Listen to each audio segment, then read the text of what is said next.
Sınavur Necati Fit Aziz Style'la 2011 Gaziantep Rap Time.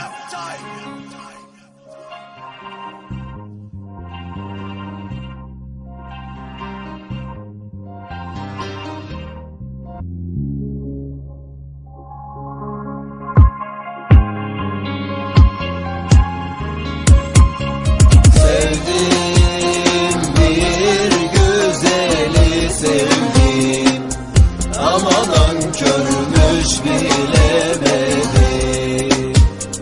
Dünya kahve, aşklarda sahte, rolüm yok ki böyle bir filmde.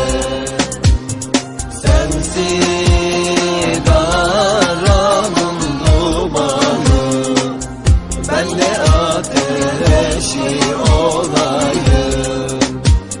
Öyle bir içine çekip ciğerinde dolanayım.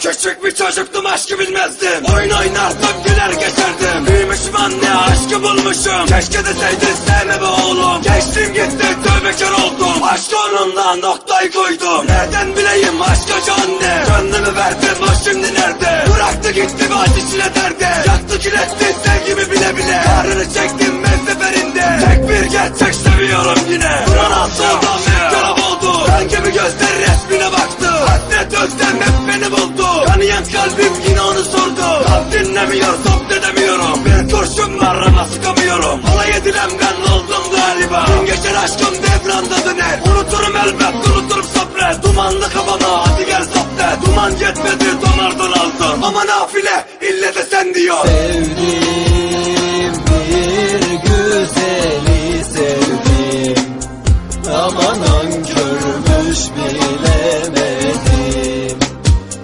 Dünya kahve, aşklarda sahte, rolüm yok ki böyle bir filmde.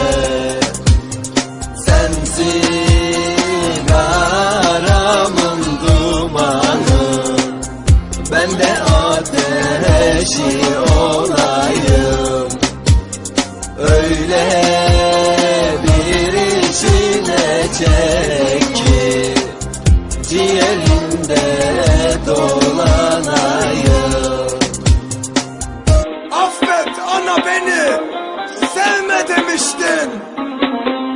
Seni hiç yasaydım. Affet ne olur. Aklım yokmuş. Aklım yokmuş, ona nasıl kandım.